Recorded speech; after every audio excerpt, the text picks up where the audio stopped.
Hey guys, welcome back to Prep Course sessions on preparation for CLAT. Today we're starting with a brand new and very important topic, which is logical reasoning or critical reasoning. It's the same thing. This is obviously very important. It's a full section in itself, but also this will greatly impact your reading comprehension and even GK and how you in fact look at editorials when you're reading.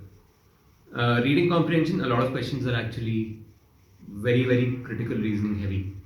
So the better you are here, the quicker you will be and the higher accuracy will be in RC. So while you're here, in fact, do check out our website prepco.online or follow the link in the description below to join our test series. We're going to be having a lot of practice tests, including sectional tests. So yeah, don't miss it out. Let's go with the class.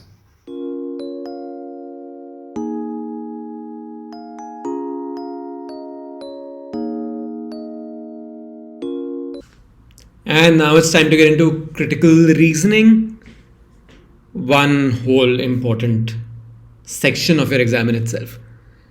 This is important. I don't need to tell you why from the exam perspective. But even otherwise, critical reasoning, let me tell you, since I've learned this and focused on this a lot, it's changed how I think. It has literally changed how I think, how I read, how I write, how I debate, how I argue, because critical reasoning goes to the heart of logic. And what is logic?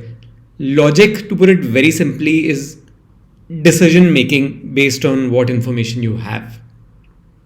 So the first step is to analyze properly the information you're given. Then think, am I stretching too much by reaching this conclusion? Or even, what conclusions can I reach? As simple as that is the process of logic. Well, simple in terms of defining it. Actually, it's going to take a lot of practice. But believe me, this practice is so worth it.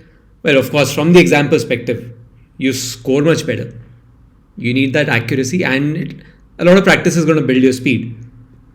More than that, in life, the way you think, the way you make decisions will completely change based on this. Let's get into defining this as soon as I can get my mouse working, which I can never do. Yes. Critical reasoning or logical reasoning, whatever you call it, it's about building a perfectly logical argument. And key to that is, like I said, understanding the information you're given, and only using that information. This is not a test of your general knowledge. Forget everything you know. If you're given a question on nuclear power and you're a nuclear physicist, ignore everything you know. This is not a test of your knowledge, and that's great because for every one topic that you know a lot about, they could ask you for about on 100 others that you don't know enough about. So therefore, forget everything you know from the real world. Focus on distilling the information that is given to you. You're only working with that, and the question is, what else can you say based on that information? If a conclusion is provided, then is the information enough? Supporting information enough to reach that conclusion, or do you need more? That's the question. No prior knowledge. I repeat, ignore anything you know. Forget anything you know for the sake of the exam. Let's take a look at a sample question. So read this. You have a paragraph stem. You have a question. And you have options based on that. So the key here is to understand the question first, to know what the requirements are, what they're asking you to do. And accordingly, then you read the paragraph and start looking for information. And then obviously, eventually get to the options. But this is just to show you what a question looks like. We'll be discussing this later also once you've done some basics. How do you approach it? Think about very clearly what are the facts given to you. And be clear on facts. Facts versus opinions is a long debate. that I could keep going into, especially since so many of my family members deal in WhatsApp forwards these days. Somebody will write something and you think that's a fact. No, you need to analyze if it is a fact or it is someone giving an opinion. I think Delhi is going to have a severe winter is an opinion. Delhi had the coldest winter ever this year is a fact. Delhi had a severe winter this year is also an opinion, because you need to define severe. Coldest is measurable. Severe needs a definition. So you need to keep in mind, this is the most important, to be honest, figuring out what is a fact, what is an opinion, and drilling down and distilling data. This is a very useful skill in life, being able to distill data thoroughly. Then look at, have any conclusions been reached on the basis of these facts, or are they asking you to draw conclusions? That's it. This is it. So basically, yeah, identify the facts and premises and the conclusions, if any, are given to you. So for example, you are given two statements, two facts, so to speak. All letters are numbers and some numbers are alphabets. And you're given two possible conclusions. The question is, can you reach any of these conclusions based on the given facts? So if you look at the two options, the two statements rather, all letters are numbers. Draw a Venn diagram actually is the best way to handle these problems. Syllogisms they're called, is to draw a Venn diagram. The set of letters is a subset of all numbers. And some numbers are alphabets. So therefore, the first thing you have to do is ignore real world knowledge. Because if you're asking how can numbers be alphabets, ignore all that. Ignore all that. Go with what's given to you. So all letters are numbers and some numbers are alphabets. So can you conclude without even looking at the options that all letters are alphabets? Draw a Venn diagram. It's a possibility. Is it a certainty? It's not. It's even possible that all numbers are letters, but that's just one case. Look at the conclusions. Some numbers are letters. If all letters are numbers, can you say all numbers are letters? No. It is possible, but it is not certain. Your conclusions have to be certain. This is a key in critical reasoning. Conclusions have to be what you can say with absolute certainty. 100% of the cases. Can you say in 100% of the cases that all numbers are letters? No. But can you say that some numbers are letters? Because all letters are numbers, then those numbers that are letters are obviously going to be letters. So yes, you can say that all or some numbers are letters. Can you say all alphabets are letters? That is a possibility. Is it a certainty that all alphabets are letters? In fact, is it a certainty that some alphabets are letters?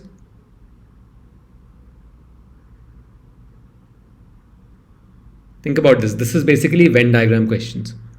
The answer here is you can conclude that some numbers are letters. You cannot conclude that all alphabets are letters. Another one. All notepads are laptops and all laptops are desktops. So one immediate conclusion you can reach here is all notepads are desktops. If you make a Venn diagram, these are three circles, one within the other. Notepads is the smallest. It is a subset of laptops, which is a subset of desktops. So all notepads are definitely going to be desktops. Let's look at the conclusions given. All desktops are notepads. Think of that Venn diagram again. The answer is no. This is a possibility, but this is not a certainty. Therefore, this is false. As a conclusion, this is false. A conclusion holds if it is true in all possible cases. Here, that's not true. Therefore, this is a false conclusion. All laptops are notepads. We know that all notepads are laptops. Does that mean that all laptops are notepads? No. Notepads are a subset of laptops. They need not be the same thing. Therefore, both conclusions are false. We cannot say this with certainty. Look at it as a simple mathematical equation. Facts / premises. Premises is a word that's used in... It's basically...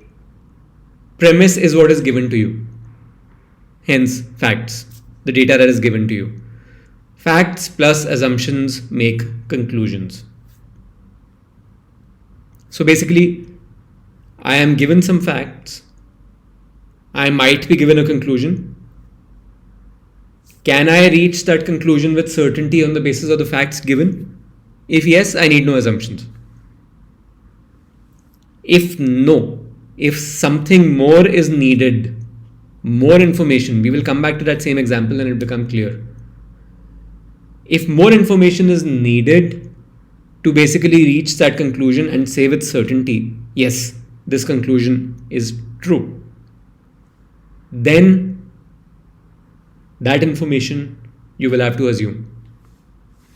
Otherwise, there is no way you can reach that conclusion.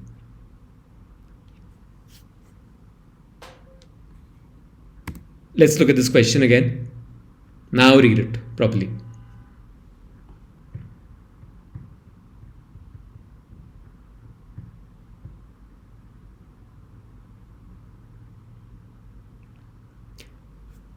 Which of the following is an assumption that supports drawing the conclusion above from the reason given for that conclusion? So already in the question itself, they've told you that an assumption has been made. Which of the following is an assumption? Remember, facts plus assumption equals conclusion. Let's look at the paragraph. In recent years, many cabinet makers have been winning acclaim as artists. That's a fact. But since furniture must be useful, cabinet makers must exercise their craft with an eye to the practical utility of their product. That's a fact.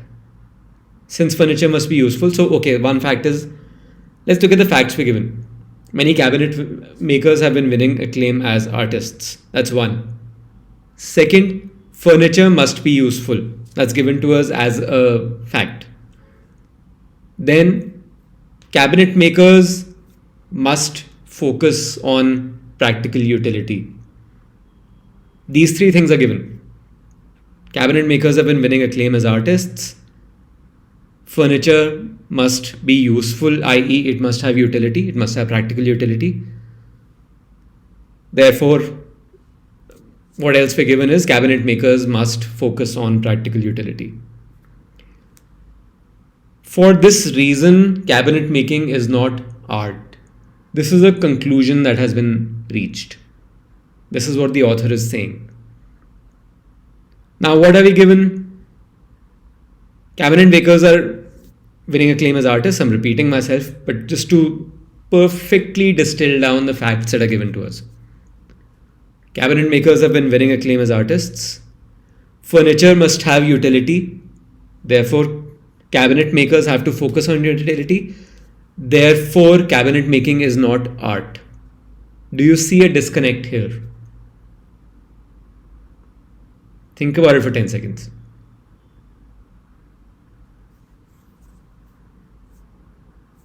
The conclusion is cabinet making is not art. Has a definition of art been given anywhere? How does the author define art? You can figure it out because the author is saying cabinet makers have to focus on utility, therefore cabinet making is not art. This is a stretch that is not clarified in the question itself, so therefore he has made an assumption. The facts that are given are not enough to reach that conclusion that cabinet making is not art. So what has he assumed? That anything that focuses on practical utility is not art. If this were given to you, Now let's add that assumption in to make it clearer. Furniture must be useful. Cabinet makers must focus on practical utility. Anything that focuses on practical utility is not art. Therefore, furniture or cabinet making is not art. Suddenly, this is a completely coherent argument. Do not get into the definition of art from the real world, that cabinet making, oh, I know so many great cabinets that are arty. Real world does not matter. Look at it as maths. What are you given? What do you need to reach? Look at it as specific as possible. A lot of students have told me over the years that they find critical reasoning to be ambiguous. It can't be. The examiner, the exam setter, has to set questions in a way that there can be only one right answer. Can you imagine if in the CLAT or the GMAT or CAT, you have a question with two perfectly valid answers? The exam goes for a toss. They can't afford that. They have to make sure that there are enough clues for you to pick only one option as the correct answer. So let's look at the options now. Some furniture is made to be placed in museums where it will not be used by anyone. Will this help you reach the conclusion that cabinet making is not art? We're not even talking about cabinet making here in the answer. It says some furniture, possibly cabinet making, but not necessarily. Not strong enough. And museums haven't been mentioned as relevant to the conclusion, so we will ignore this. Some cabinet makers are more concerned than others with the practical utility of the products they produce. So this says that some cabinet makers are more concerned with practical utility than others. We're talking about cabinet making as a group, as a field in itself. We're not specifying some cabinet makers over others. Therefore, this does not hold. C. Cabinet makers should be more concerned with the practical utility of their products than they currently are. Well, the question says cabinet makers must exercise their craft with an eye to practical utility. We need something that links the definition of art in the author's head to cabinet making. This does not do that. This just says they should be even more concerned than they are about the practical utility. D says an object is not an art object if its maker pays attention to the object's practical utility. If the author had said this, cabinet makers must focus on practical utility, and any object where practical utility is the focus is not art, therefore cabinet making is not art. This is now a perfectly logical argument. Therefore, what is an assumption? Information that should have been given by the author to make his argument complete. Now we have that information. If you add it in, the conclusion makes perfect sense. Ignore the real world again. The conclusion makes perfect sense based on the premises / facts that you're given. Let's look at option E anyhow. Artists are not concerned with the monetary value of their products. We're not talking about monetary value anyway, especially in relation to art. This is how critical reasoning questions work. This is the process. This is the start and the end of the process, basically. What data are you given? What conclusion can be drawn or has been drawn? Is there anything missing? So let's look at what kind of questions you can expect in a critical reasoning exam. Strengthen the conclusion. So here the question might say, which of the following would strengthen the author's conclusion? Which of the following has been assumed by the author? The key is the same. You are given certain facts. You are given a conclusion, as in the previous question. And your aim is basically to figure out what is missing, what is the gap in logic that is needed to make this argument complete. What information, if it were also given to you, would make this conclusion perfectly sound and a logical argument. Let's take a look at this example.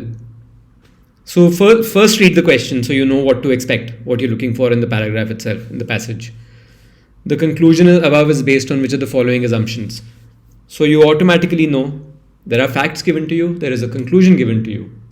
You need to figure out what is missing. Traditionally, decision making by managers, in fact, you read it yourself for the next 20 seconds, then we'll discuss.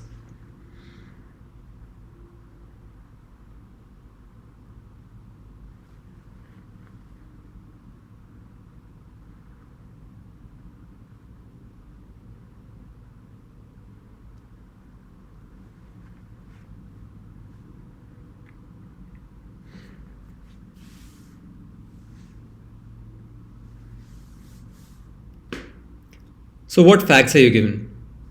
Traditionally, reasoned, step-by-step reasoned decision making has been considered preferable to intuitive decision making. A recent study has found that top managers used intuition more than middle or lower level managers.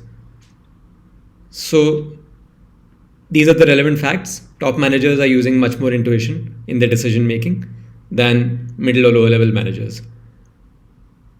What's the conclusion reached? Intuition is more effective than careful methodical reasoning. So step-by-step reasoning is given in the first sentence, that's the link. Careful methodical reasoning is one technique and intuition is the other technique. You're given a fact that top managers have been found to use intuition a lot more, and the conclusion is therefore intuition is much more effective in decision making, is a much more effective decision making process than careful methodical reasoning. Think to yourself, is the conclusion sound based on the assumptions? Ideally, you should, once you've done enough practice, this will come to you. You should automatically, your brain should pick up the gap. What are you given? And what is the conclusion? You're given, and simplified, managers are using intuition a lot more. Conclusion is therefore intuition is more effective. Sorry, top managers are using intuition a lot more. Do you see a gap there? Do you see any assumptions? Let's look at the options and see what we come up with. Methodical step-by-step reasoning is inappropriate for making many real-life management decisions. We haven't gotten into what's appropriate or not at all. It's not helping us reach the conclusion. It's irrelevant to the conclusion. So we eliminate this. B, top managers have the ability to either use intuitive decision reasoning or methodical step-by-step reasoning. Well, there are two techniques, so we assume they can all use them. This is not adding anything that will help you reach the conclusion. See, the decisions made by middle and lower level managers can be made as easily by using one method as using the other method. This is still not helping us reach the conclusion that intuition is more effective. Look at D. Top managers use intuitive reasoning in making the majority of the decisions. We've been given that. That's actually an assumption. The second sentence says top managers used intuition significantly more than did most middle or lower level managers. This is actually not adding any. This sounds fair, reasonable, but this is not adding anything at all to our ability to reach the conclusion. We need a link between top managers' use of intuition and intuition being more effective. Look at option E. Top managers are more effective at decision making than middle or lower level managers. If top managers are using intuition and top managers are more effective at decision making, then you can definitely say that intuition is more effective for decision making than the other approach. These two things are needed. Without this, you can't reach the conclusion.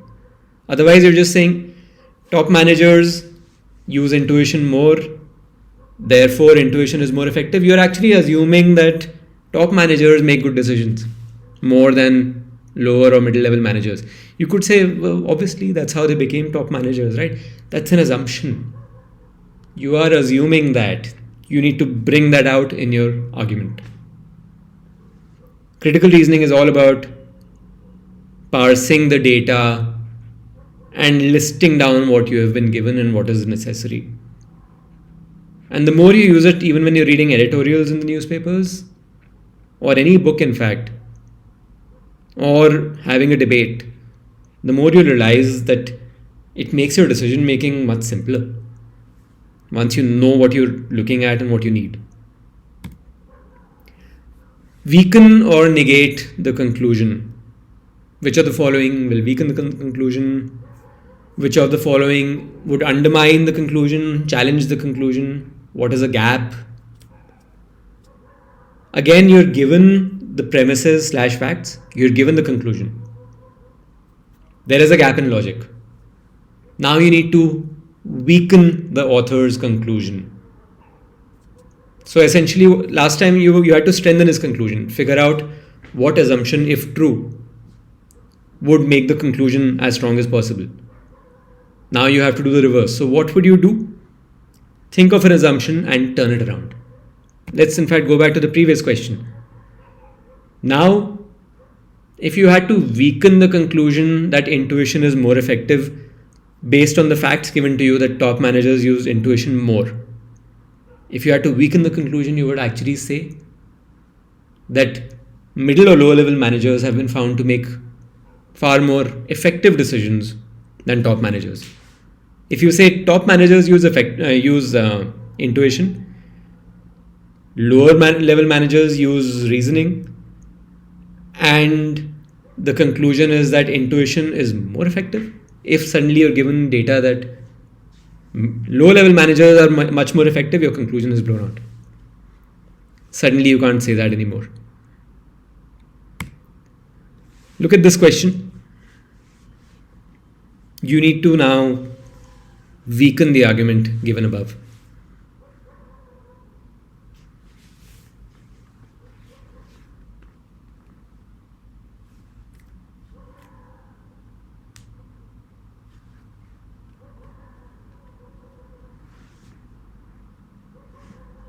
Student X has shown an improvement of 50% in test 2.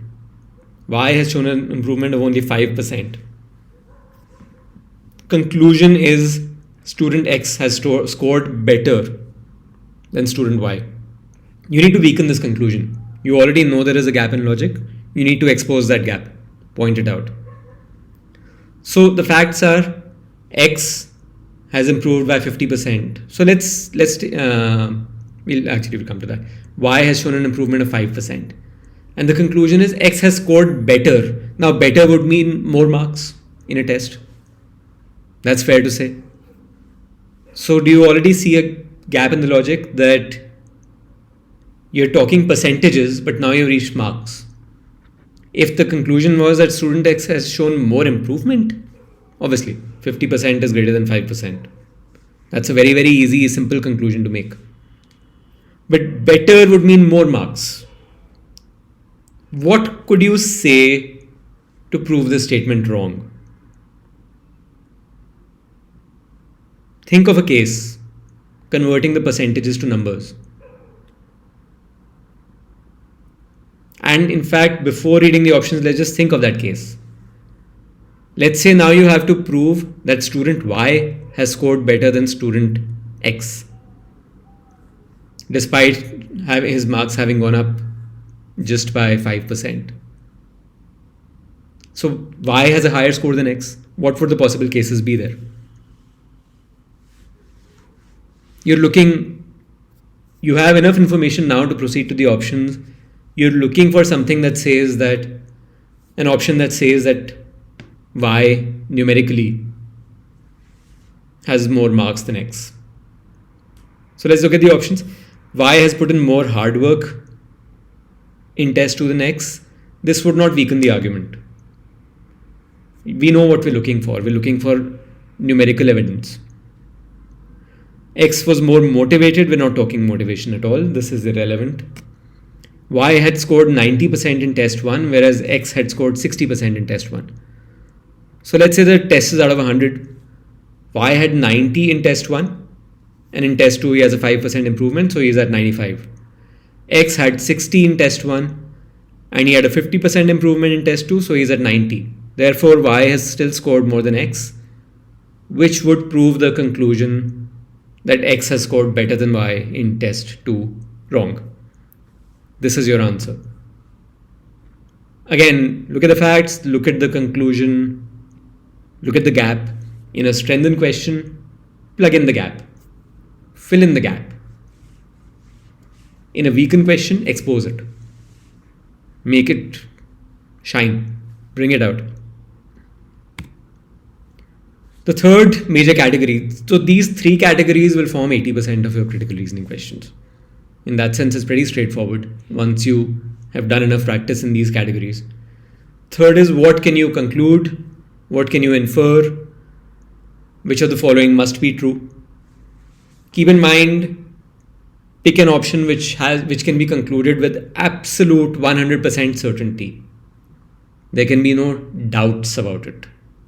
You might think this is a weak conclusion, is a DIY. No problem. That's fine.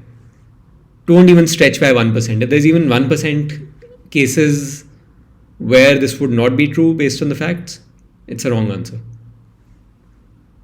So here in a conclude/infer question, you will be given facts/premises.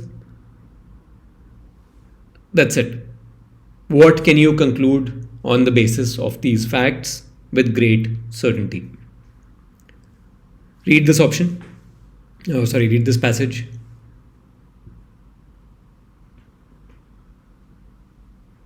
Hey guys, just a short break in the middle of the class to tell you to check out our website or follow the link in the description below to join our test series. We're going to be having sectional tests, full tests, a lot of practice material.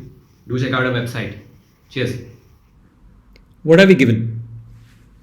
Researchers have been studying for more than a century how our genes influence our intelligence. Fair enough. And they say yes, genes do influence intelligence and IQ. And the percentage can be anywhere from 40 to 80%. That's what we're given. So now let's look at the options to see which of these conclusions we can reach with great certainty. A century ago, our intelligence did not depend on our genes. That's not given anywhere. I won't say, haha, that's obviously false. Again, we have to go by what is given to us. It doesn't say that. It just says researchers have been studying it for more than a century and now have come to this realization. It doesn't say that till then intelligence and genes had no link. So this is wrong. We cannot conclude this. Genes may be the most significant contributing factor to some people's IQ level. How much do genes contribute to people's IQ level? Anywhere between 40 and 80%. If someone's genes are influencing 80% of their intelligence, then genes are the most significant contributing factor to those people's IQ level. This is the answer. Please note, if this had said genes may be the most significant contributing factor to all people's IQ level or everyone's IQ level, this answer would have been false. Because most significant means the biggest factor, so majority, like 51% would mean nothing can be bigger. 40% something could be the biggest factor if the other factors are like 30%, 25%, 5%. But it's not certain. At 50% or more, or 50.1%, it is certain that it is the most significant contributing factor. Nothing can be bigger. So therefore, we can't say for all people because some people are at 40%.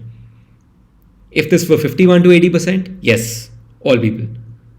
But we can't say this with certainty for all people. Therefore, if option B had said to all people's IQ level, the answer is no, false, because some people are at 40%. Some people, however, are 51 to 80%, even if it's 2 or 3 of those and everyone else is at the 40% bracket. Doesn't matter. Some is any number more than 0. Therefore, this is definitely true. Some people, a non-zero number, a positive non-zero number of people will see that their genes are the most significant contributing factor to their intelligence. This is the answer. Let's discuss the other options. If genes contribute 80%, that person may be called intelligent. We haven't gotten into the definition of intelligence, just what influences it, or how much genes influence it. We don't know the definition of influence anywhere as per the facts given, so we cannot conclude this. If a child is adopted, the percentage of his IQ level, I will stop here. Adoption is not talked about at all. Actually, genes, good point. So let's read this. If a child is adopted, the percentage of his IQ level that could be attributed to genes cannot be determined. We can't conclude this. We just can't, because nothing in the facts talks about how you determine something if he's adopted. The answer is B. Only pick an option which is 100% certain based on the data given. Other questions, these are a minority, but yes, you can still get them. Like, which of these has similar reasoning? What is the method of reasoning? Mimic the reasoning. This is basically you have to get deep into the argument itself. You have to think of, okay, in this question, in this passage, the author is doing so and so, he's laying out facts in such and such manner to reach a conclusion in such manner. And the answer will either be a description of that methodology, or it will be another passage which follows the exact same reasoning. So let's read this example.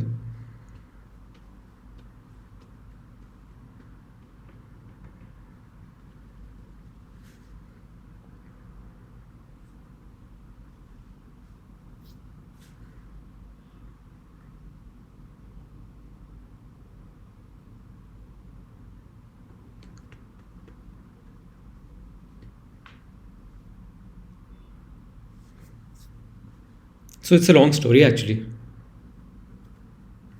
What are we given? He procrastinates. He had to complete a report and hasn't started yet. The report is due tomorrow, therefore he has to work on the report tonight. He can finish it in time if he works all evening.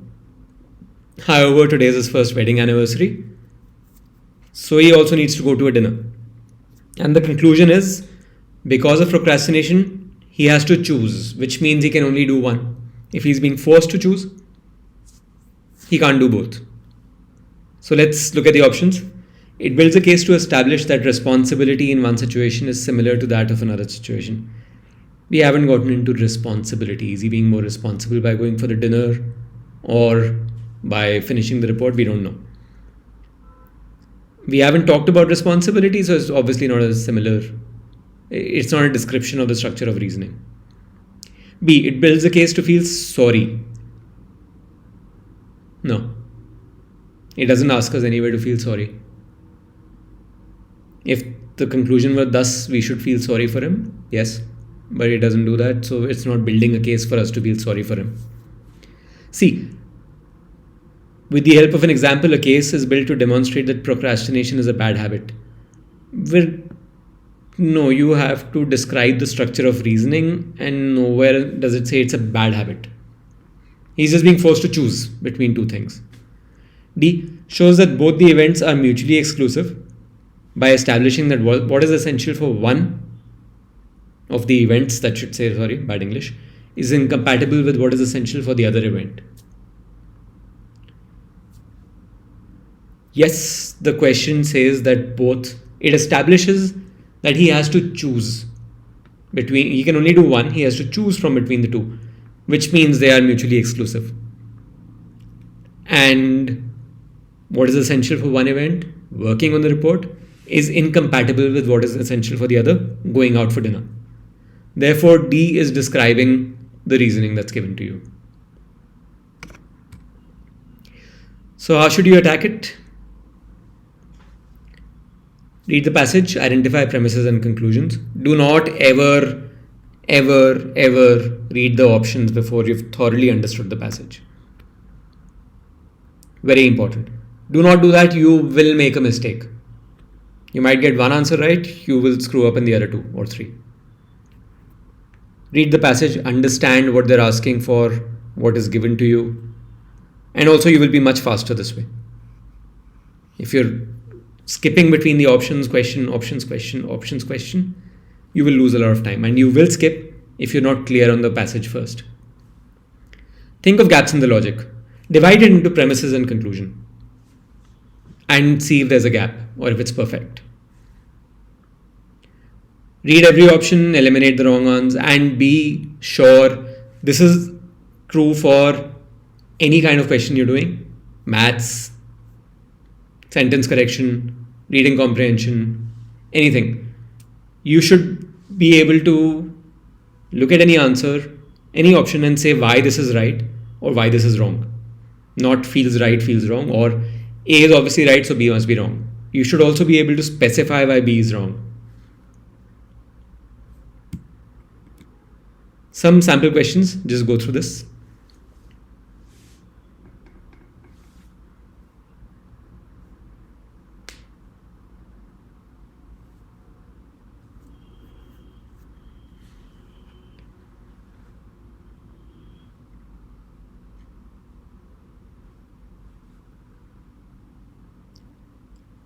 What is the fact that's been given? A claim being made by a leading MBA college that our faculty is the best. The question says the claim depends on which assumption, therefore you know what kind of question it is. It's a strengthen the argument, which means you're given some facts, you're given a conclusion, fill in the gaps, plug in the gap. So the claim is our faculty is the best, and they say attend our demo class and assess the caliber. Is there a gap that's jumping out at you automatically? Let's look at the options. A, the faculty is genuinely the best. Well, they've already said the faculty is the best. This is not an assumption in the argument. Or rather, even if it is, it won't help you reach the conclusion that attending our demo class will help you assess the caliber of our faculty. B, quality of faculty is an important criterion for the students. Still won't help you reach the conclusion.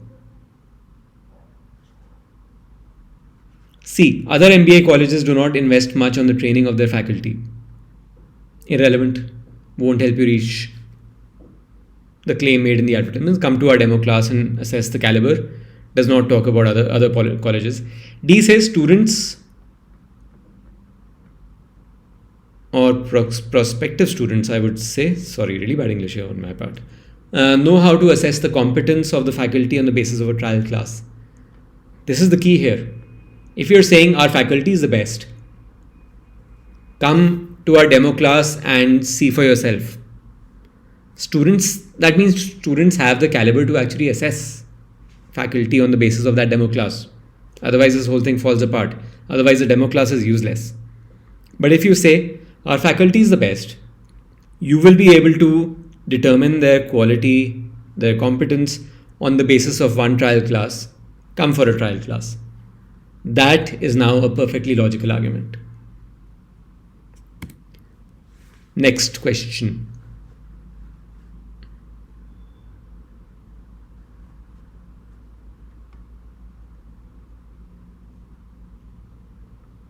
Which of the following further helps to strengthen the argument? So it's a similar kind of question. A research of undergraduate students has shown that students who do internships along with the regular college become better professionals than students who do not do any internship.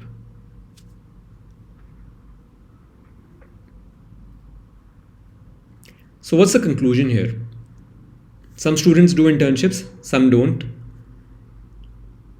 And the ones who do become better professionals. So there's very little given to you in terms of facts. Just that some do internships and some don't. The conclusion is that those who do internships become better professionals. So what do you need? You need some assumption to help you reach this conclusion. Right now you don't really have much in the way of facts. So let's see the options. Students who do internships normally intern with big multinational corporations. You need to get to better professionals. If this assumption were true, maybe it is. But still, to get to better professionals, then you would need another assumption that working with big multinational corporations makes you a better professional. You don't have that. So therefore, this is not enough. Undergraduate college students have sufficient access to guest lecturers and industry interaction, which provides them, I really need to be spell checking my presentations more, which provides them with good exposure of the corporate world. It doesn't help. Better professionals is the conclusion. We need something that helps us get there. Students who do internships acquire practical and relevant skill sets that help them to deliver their tasks effectively and efficiently. This is telling you about people becoming better professionals, acquiring practical and relevant skill sets that help them to deliver their tasks effectively and efficiently. Therefore, this is a valid assumption that strengthens the argument. D says students who do internships are extremely motivated. The key is better professionals. Now, is it a stretch to say that someone acquiring practical and relevant skill sets that makes him or her deliver tasks effectively and efficiently is the same as saying he or she is a better professional? It's much closer than the other options. It's basically using different terms rather than actually being a leap in logic. The others, I can very clearly say why they're wrong. This one, I would have preferred the answer to actually use the same term to make it clearer, but it's close enough. It's just using different terms rather than requiring more assumptions to feed it in. Last question.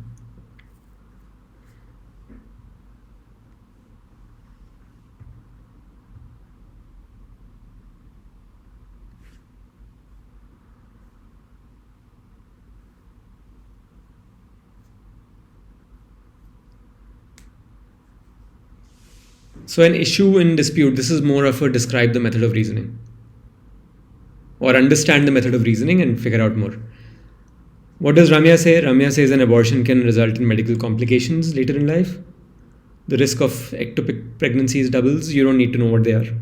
That's fine. And the chance of a miscarriage and pelvic inflammatory disease increases. So she's talking about the health risks that can come with abortions later in life. Amrapali says abortion is a safe medical procedure. So she's actually countering her doubt about health risks. The vast majority of women, 88%, have abortions in their first trimester. Medical abortions have less than 0.5% risk of serious complications and do not affect a woman's health or future ability to become pregnant. So the issue is a woman's health when it comes to abortions. Ramya says it can lead to a lot of complications and health issues. Amrapali says it's safe enough for most people. So an issue in dispute should be then on the health grounds because they haven't talked about anything. See, this is where I want you to be before you hit the options. We know that their argument, their disputes are about health. Which of these topics within the health? We'll see. And it says an issue in dispute, not the issue in dispute. So there are multiple then. It could be one of these points. But it has to be related to health because that's the only thing they're discussing. Let's look at the options. An issue in dispute, whether abortion should be legalized. Exactly. I can automatically eliminate this option now because legality hasn't been mentioned anywhere in their arguments. I don't need to spend any more time on this option. B, whether abortion increases the risk of ectopic pregnancies. Ramya says the risk has doubled. The risk doubles. Has Amrapali countered this? No. So it's possible this is an issue in dispute. It's possible it's not. We don't know. Based on the information, we can't say. C, whether abortion has adverse effects on a woman's health, thereby increasing the chance of miscarriage. This is the answer. Because Ramya is saying, yes, it has adverse effects on a woman's health. Amrapali is saying, no, it doesn't. Or it's inherently safe for most people. Thereby increasing the chance of miscarriage. Ramya is saying that chance of miscarriage also increases. Amrapali is not countering that, but the issue is health. I have to pick an answer. This is by far the best answer. Health is definitely in dispute. D says whether abortion is equivalent to murder. Not in contention at all. Neither of them has said that. Therefore, the answer is C. This is it for now for this class. We'll obviously be doing much more practice and full tests on video. So stay tuned. Subscribe to our channel. If you like this video, it helps us a lot with YouTube, the Google overlords. And we'll leave links to the other videos, and you should be able to see one pop out right here, right now, for our modifiers class. For English, that's a very, very, very important class. So yes, stay tuned and keep watching. We'll be adding more videos on maths. We've already got our legal reasoning sections up for some exams. Stay tuned. See you.